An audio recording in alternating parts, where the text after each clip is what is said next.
after surgery, like right after, I remember just hitting this like very low point where I literally was like, I don't want to be here. Like, this isn't worth it. Like, going through this, like, it's so painful and exhausting. I was just very like in a dark place. You're uncomfortable. All I wanted to do was just be normal.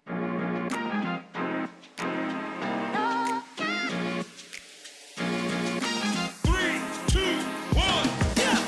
After leaving the corporate 9-to-5 grind, I became the boss of my own spiritual business, helping others explore and navigate the human experience from insight, wisdom, and lessons learned along the way.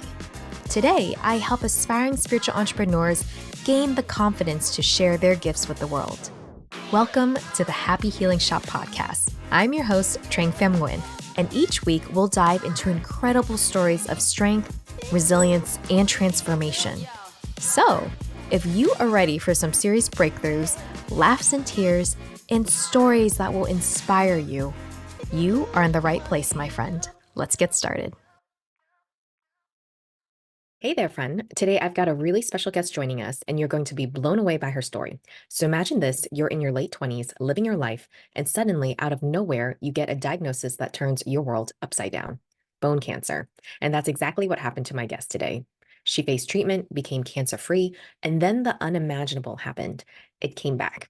My guest is here to share the raw, emotional, and mental journey she went through in her healing process. We're going to dive into what she learned about herself during these incredibly tough times, how she was able to rise above it, and the ways her perspective on life, health, and priorities completely shifted because of it.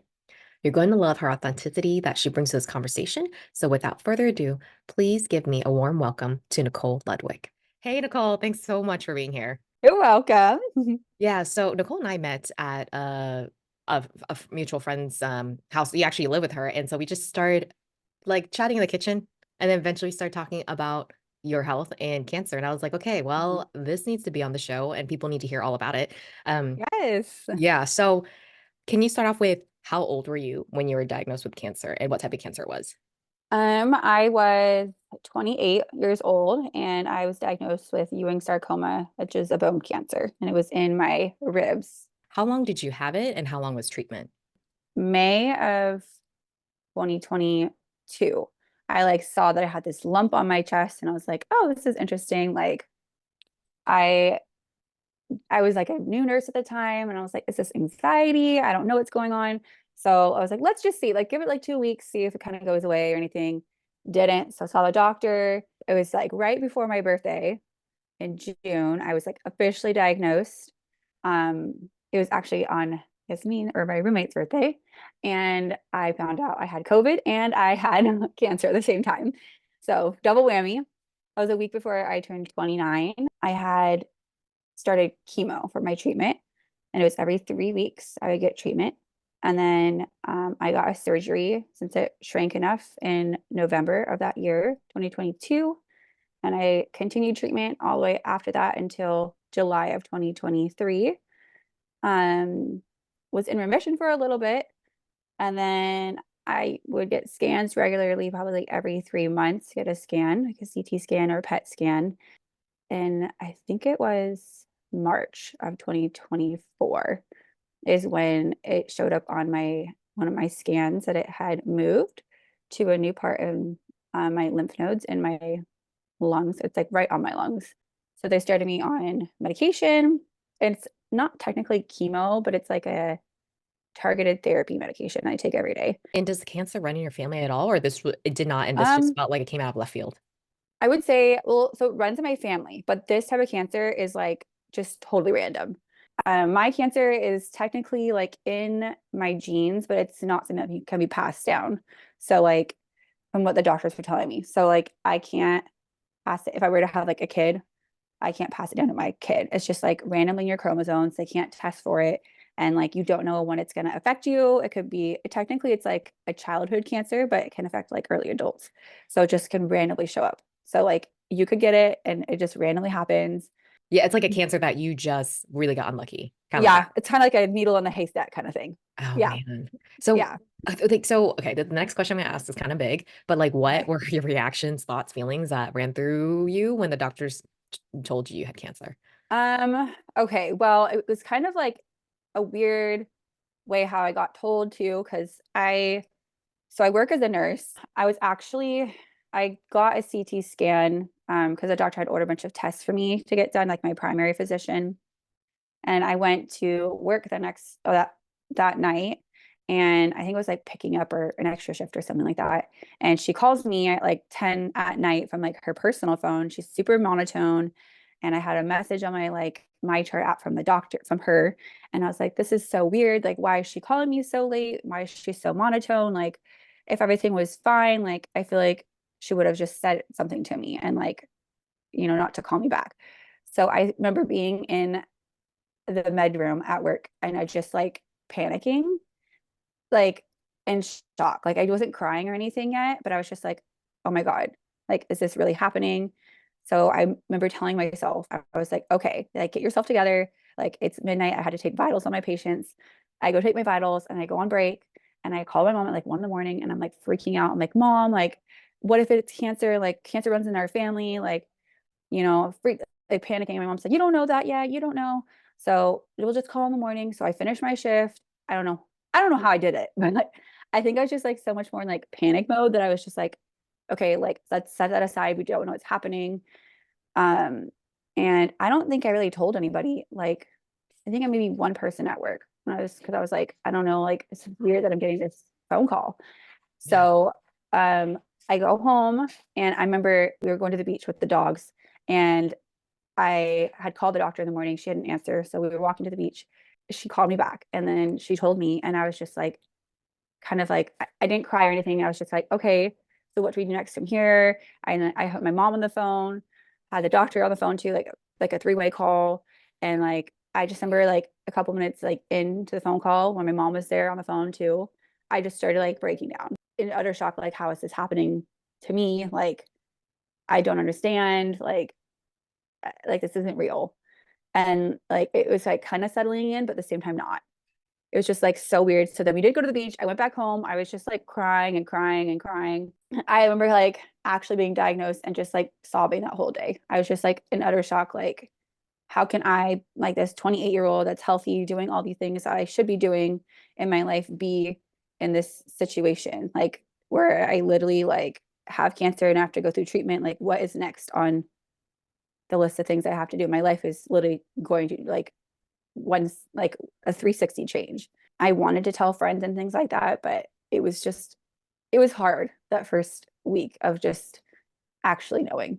Were you afraid more of going through treatment or more so about the possibility of death when someone tells you, hey, it's confirmed you have cancer? It was a little bit of both. The thing that we do is just like start Googling things because, that's where we get all of our information, and that's where, we think it's all correct, right?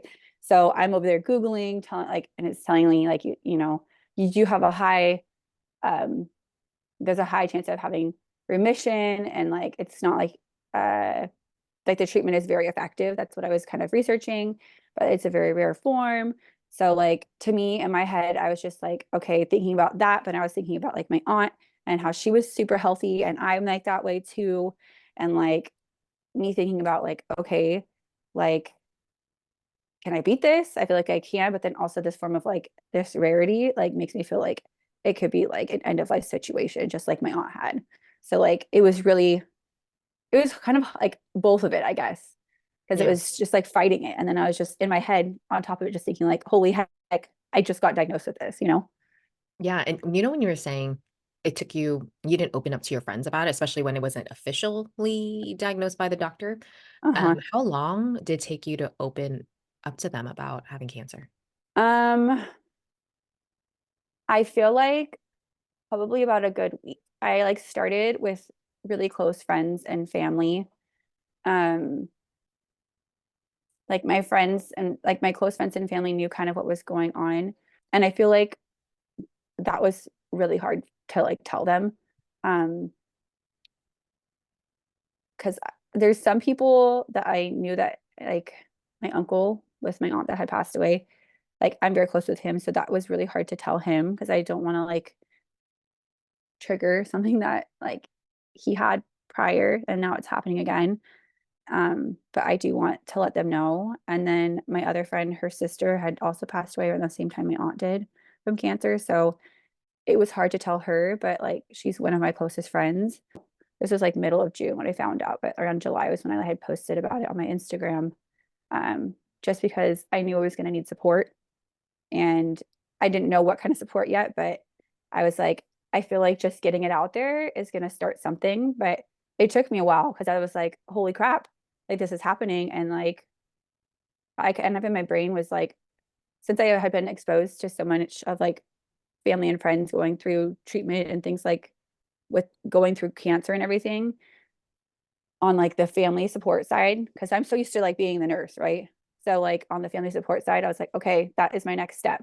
So I think that's what kind of triggered me to kind of be like, okay, just do a gradual process of letting people know what's going on and you'll get there. And it's your journey. You can choose how you want to do it. But it was a process.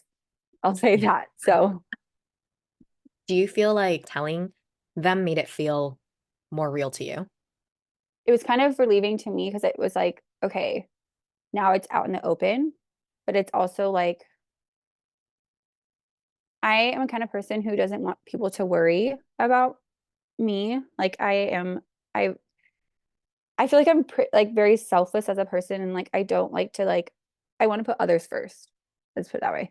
So like I'm always checking on like how everybody else is doing. So then me having people check on me and like ask if there's anything I can do to help, it was just like hard to accept, I think, too. And like that was something like telling them was like a relief, but at the same time I'm like, and now I I feel don't like guilt, like, and I don't want people to feel like sad or guilt for me. Like I want them to feel like I want them to act normally toward me, if that makes sense.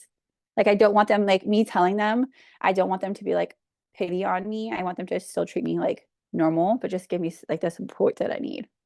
What would you say was the support that you needed the most during this time? I think a lot of it was like positive reinforcement and just like following in and checking on me was like the biggest thing. Like a lot of people would like be like, "Oh, I'm gonna send you something," and I'm like, "Please, like, I don't need anything. Like, I don't like need items. I just need like people to like, I need to know that people are there for me if I like need someone to talk to or like know that like I can beat this and like a positive like light in my life because it's gonna be a very like dark, heavy thing that I'm gonna be tackling. So knowing that like I do have that good like I guess energy and like positive like vibes and things like that coming towards me is like what I think I needed the most. And like kind of reflecting on it now, like when you're in the moment, it's so hard to say like what you need because people are like, oh, tell me whatever you need. Like, is there something I can get you? And I'm like, I don't even know. I don't know what I need, you know? So I think that was just like the best thing. Like when I would post updates and things like that, like people reaching out, like asking how I'm doing and like any updates, like was like the best kind of support. Just knowing that like people really cared about me and like really want me to like beat this thing, you know, and are here to like cheer me on was like the best kind of support that like I could have ever asked for. Yeah, does it feel Yeah. like yeah, when you're saying people buying me things and I feel like for because essentially we're grieving over your health, right? And so Mm-hmm. for me, I Mm-hmm. dealt with a lot of grief through like death in the family. Mm-hmm. And people they really are because they haven't gone through it. They're like, what do you need? And it's a lot of, I think, mental load, extra mental load for the person being like, Mm-hmm. I don't know. And me trying to figure out what I need is adding more to my pile of worries and all that kind of stuff, right? Yeah. Yeah. But I would say I would agree with you. At the end of the day, it's that extra emotional support Mm-hmm. that that we need, kind of like that extra hand holding with care. When you were announcing that you had cancer or going through it, Mm-hmm. and let's say you're meeting up with a friend, because I can see this happening. If you're meeting up with a friend and you know, sometimes people are afraid to tiptoe around like saying, like, should I talk about it? Should I ask her about it? Mm-hmm. Or do I just treat this as a normal lunch and be like, hey girl, what's up? You know, what do you want to eat Yeah. for Mm-hmm. brunch?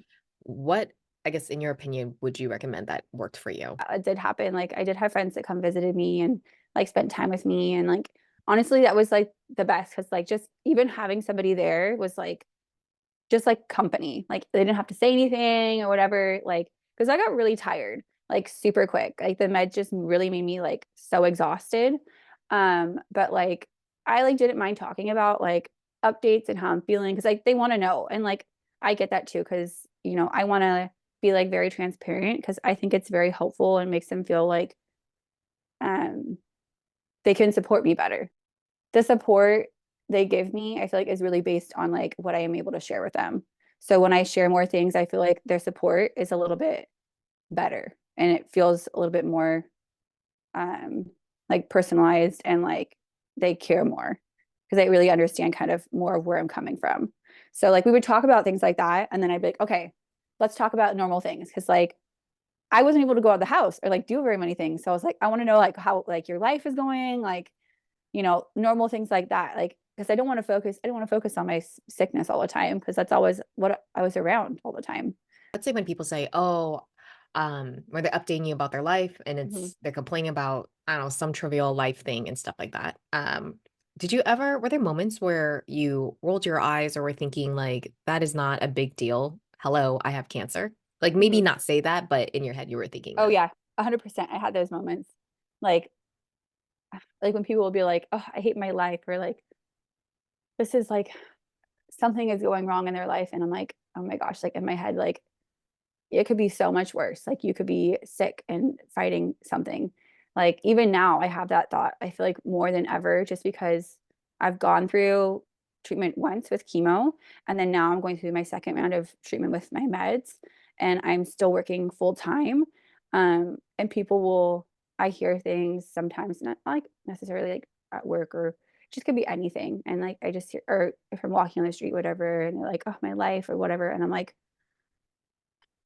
I'm working like full time. I am trying to beat whatever I have going on with my body and then trying to do like normal things. But I do think that like at times, and I'm just like, really? Like it could be so much worse. But I'm also like, I don't want to like compare because that's when I start comparing things, Right. and I'm like, I don't want to be comparing my life because then I start, spiraling and oh, good Lord.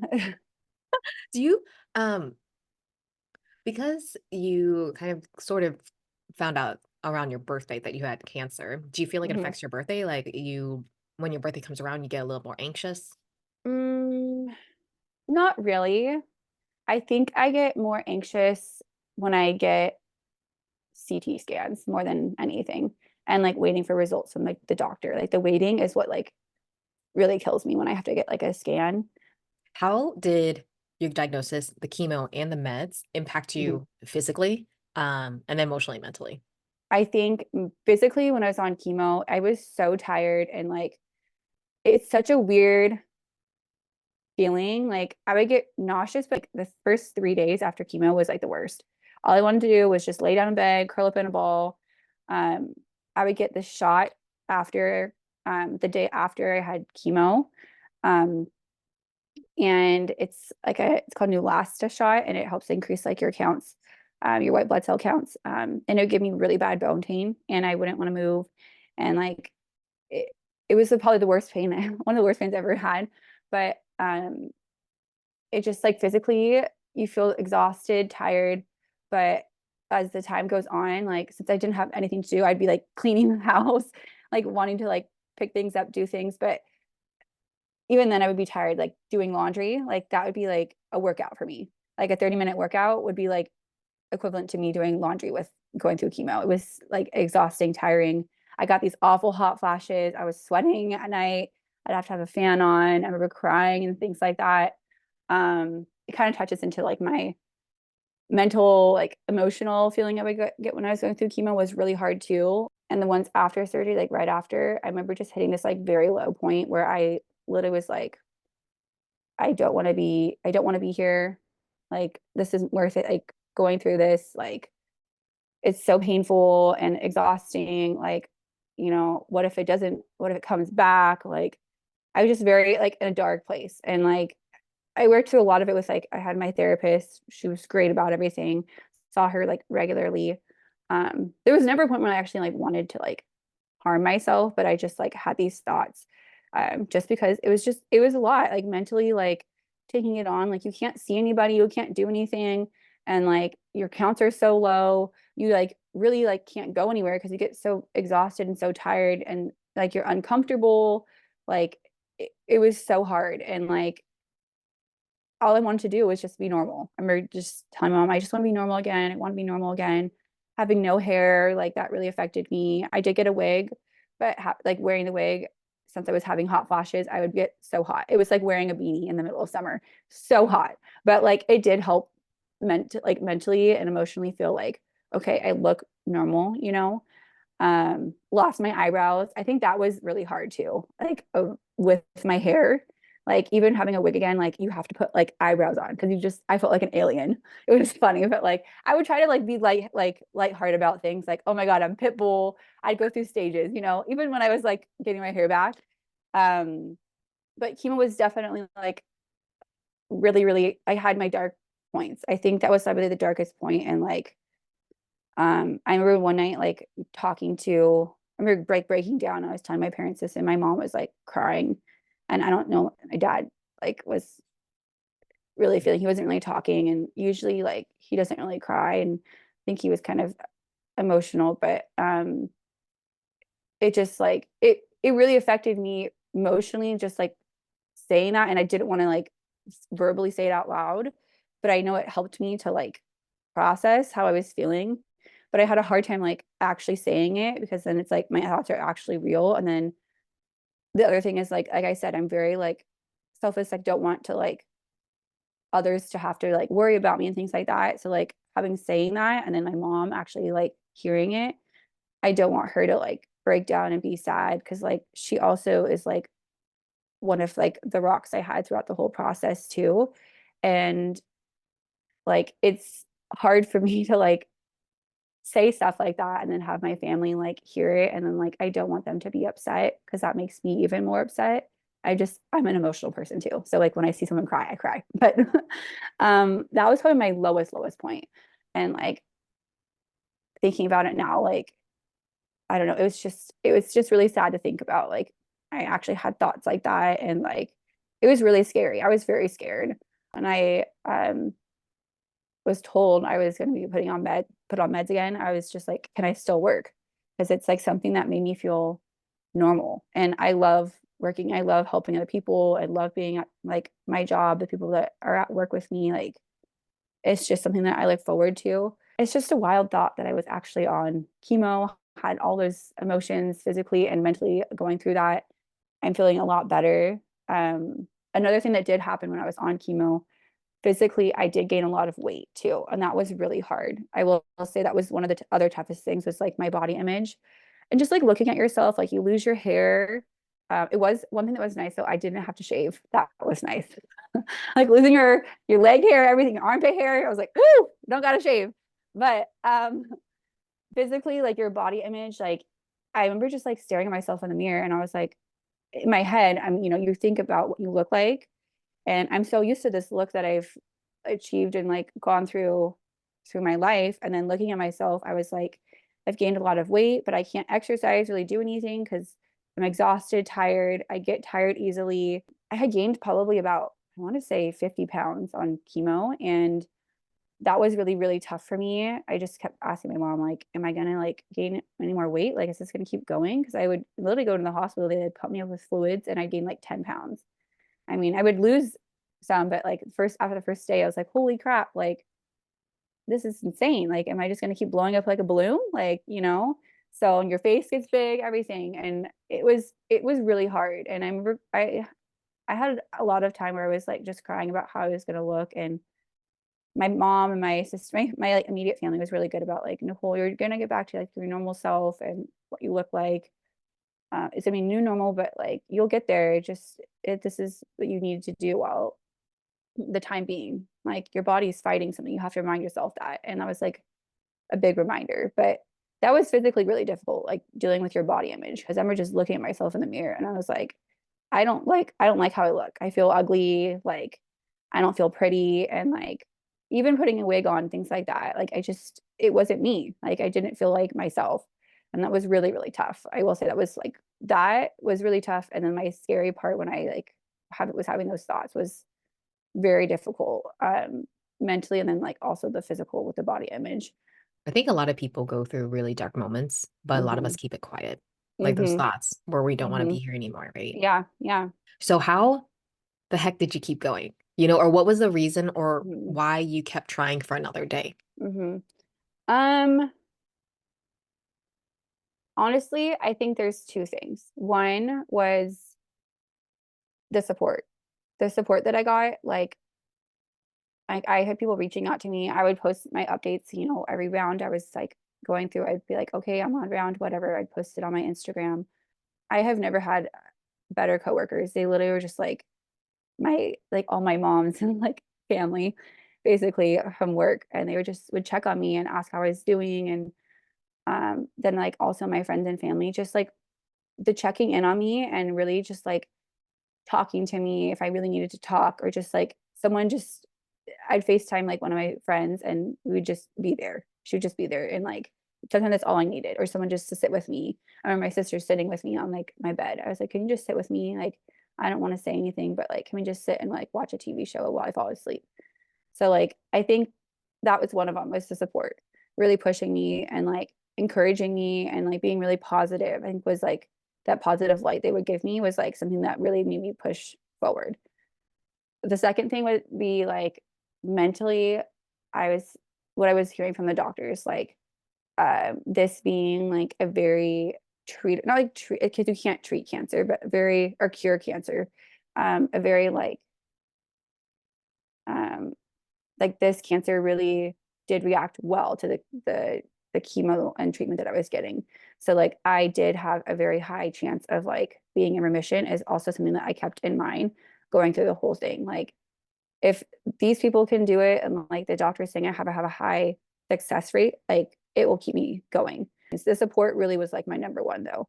Like you really just need to make sure you have that good support system and like positivity, because sometimes like I said, like when I had that really dark scary moment, like I just remember calling my friend Sierra, and I called her and I was sitting on the phone with her and I was telling her, because she was telling me about her sister is the one that passed away. She was telling me like there are dark moments, and like her and her sister would just sit there on the phone when she would have those dark moments. So I called her, and um she was crying, but like at the same time she like knew that I just needed someone to like be there. So I feel like having that like great support really was something that pushed me to keep going and like see the light. And like, you know, sometimes they would give me some tough love, like, fine, then you don't have to live. Like, you don't have to this. But I'm like, oh, but you know what? Maybe I really do want to.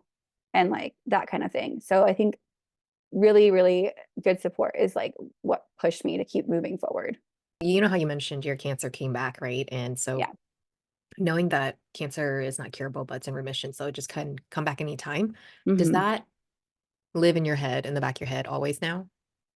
Um, yes. Like it's not something I constantly think about, but it is something like every single minute of the day. But it is something that it's on my mind a lot more.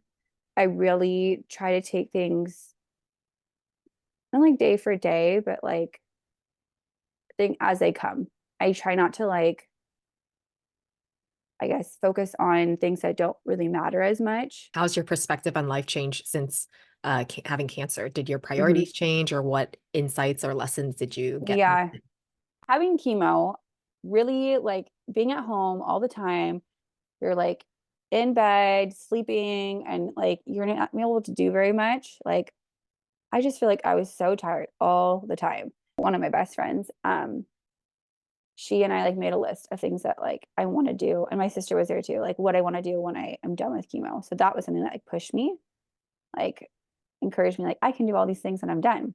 But like I think perspective wise, it really just changes how I like view things. Like when I like choose to do something and like how I want to live my life. Like I really am like, okay, I've been planning this trip and I've been wanting to do this trip for like years. Like for instance, I have been wanting to go to Nashville to go see my friend that lives there since I was in college. So that was like 10 years ago.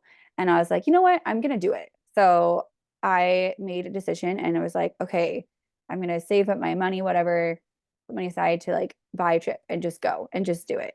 And I've been doing that more with like other small trips and things like that. And really just like putting an emphasis on like, not on like, I guess, financially saving money and doing things like that, but putting a more like a value on like experiences and like what I want to do, like who I want to spend my time with, what I want to do with my time. And like, yeah, anybody, I constantly remind this for my sister, like you can die any day, like anybody could.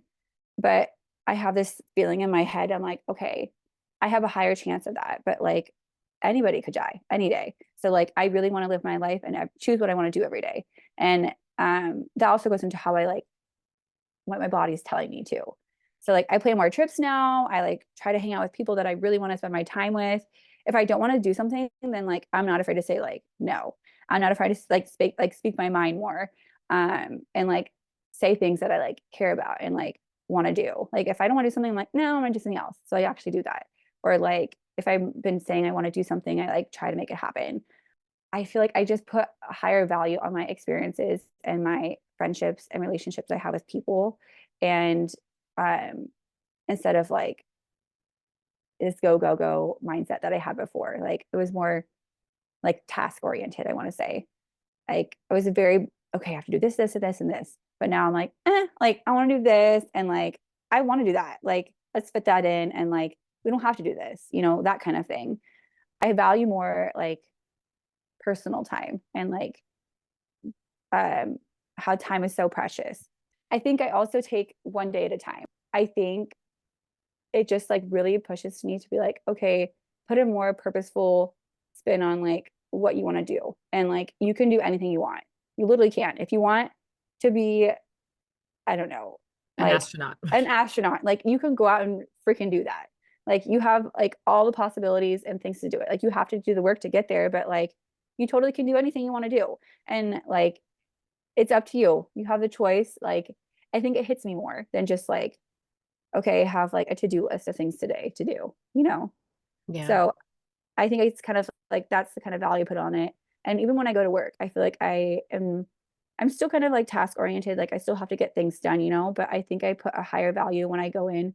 I see my patients. I really try to like connect with them more and like talk with them and like build like a relationship and um, while the time that I'm there. I'm only there for 12 hours at a time, but like I want to make those 12 hours like feel like they're the only person there that I'm taking care of. I remember in the kitchen you were telling me how at work your the way you did things changed. So before you Mm-hmm. were more of like, okay, this needs to be done, all that kind of stuff. It kind of Mm-hmm. like sound like that I guess like frantic energy because there's a lot to be done in the hospital. But now Mm-hmm. you're still doing the same thing, taking vitals, but it's with that energy of just like, okay, well, I'm gonna take your vitals, yada yada. I'll get to the next thing when I get to it. Mm-hmm. I feel like I'm more not like slower, but I really like I don't know, I'm not as anxious because I feel like I take my time. I'm like, okay, if something happens, something happens. You're always like I feel like as a nurse, when you're like working in the hospital, you never know what you're going to get. Like when you walk in for your assignment, you could get this like heavy assignment. You could have someone that has like some emergency need that happens during your shift. So like you never know what is going to happen. It's kind of like a luck of the draw. But I always used to be so highly anxious and like I'm like, oh my God, like I don't know what's gonna happen. Like if this happens, I don't know what to do. I don't know what I'm doing. And like I'm a new nurse, like I don't have like experience. But now I'm like, okay, I have some experience. Like I'm not like completely dumb when I walk in. Like I know things. And like it's okay not to know things. Like we all don't know everything. And like I have so much help. And like if I need help with something, I have coworkers that are there and I'm not by myself. Like nurses, like we work as a team. We're not just a one person show.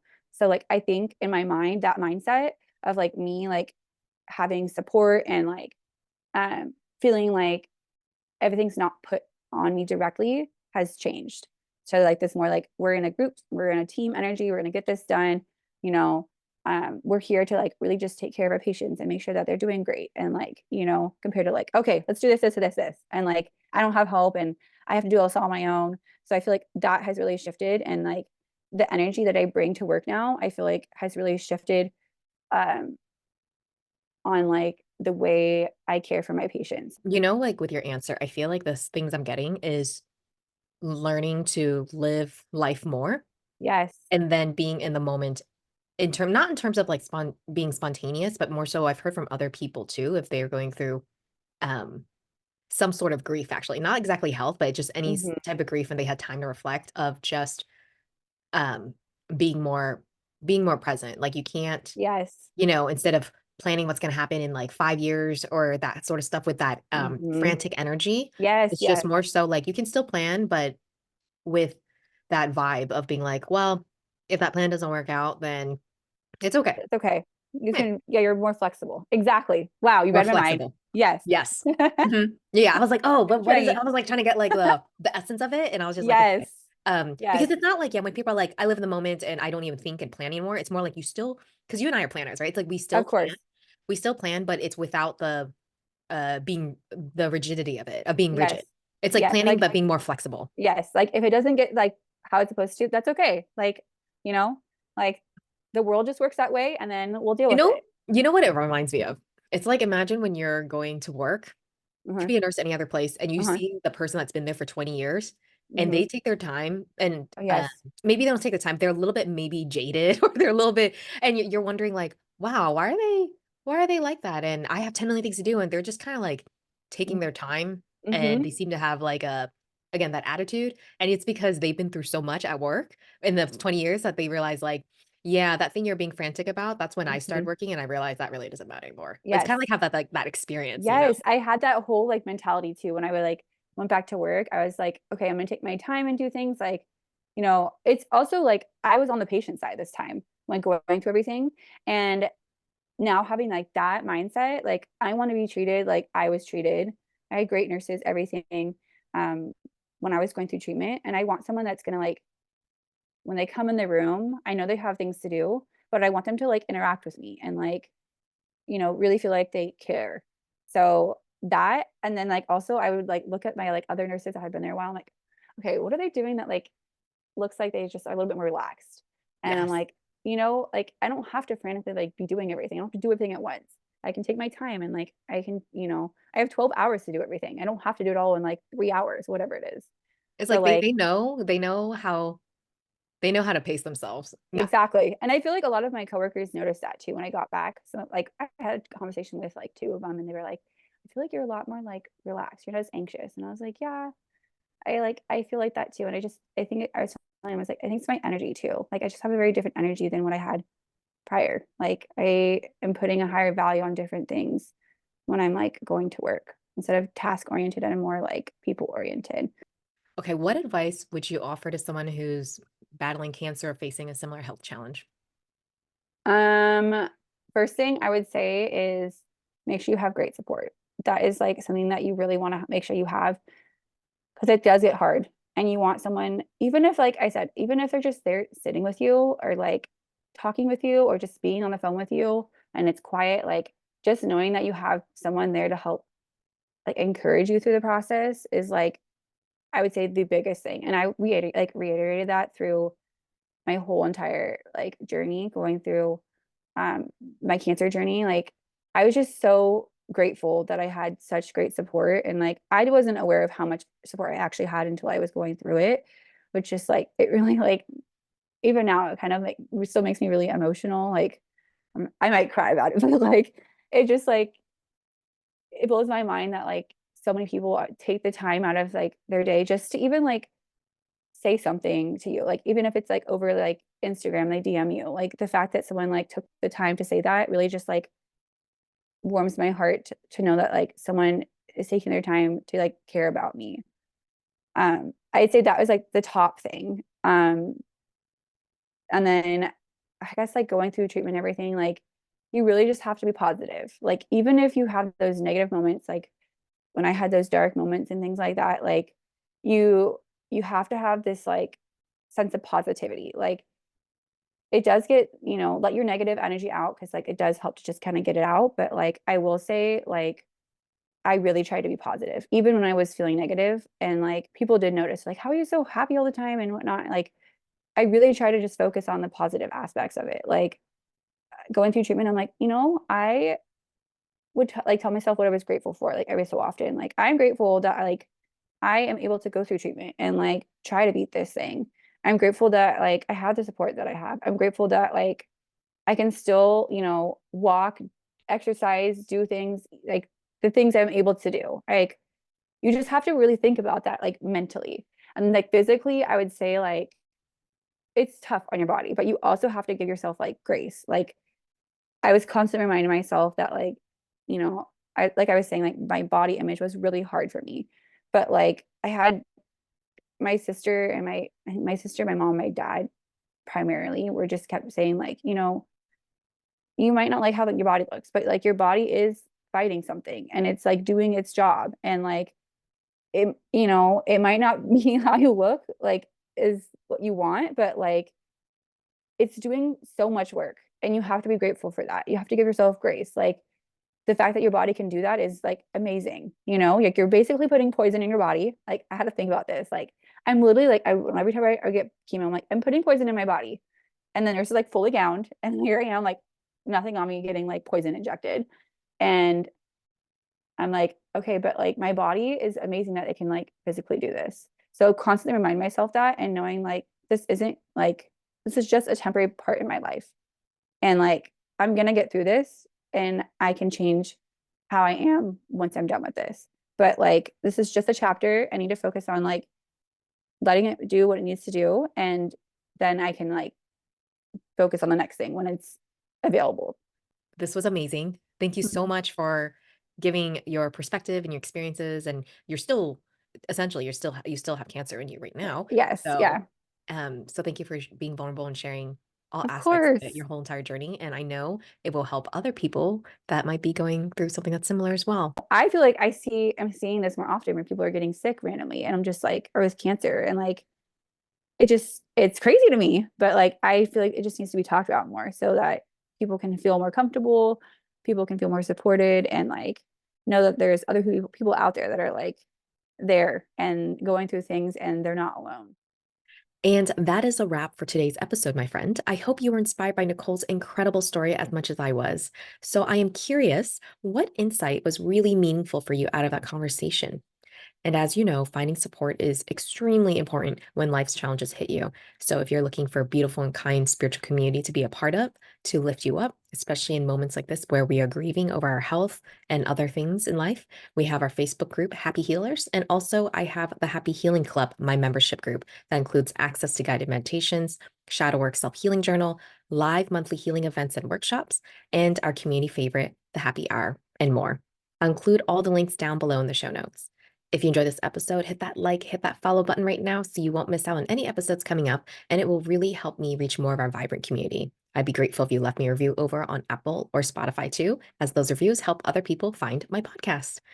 Finally, remember the fun does not stop here. The magic continues over at thehappyhealingshop.com, where you'll find tons of resources to help support you on your spiritual journey, including blog posts, guides, online courses, video series, and more. Until we meet again, my friend, always remember to shine your light brightly and to share your story, because you never know who it can help or inspire to create a change in their own world. Thank you so much for being here, and I'll see you next time.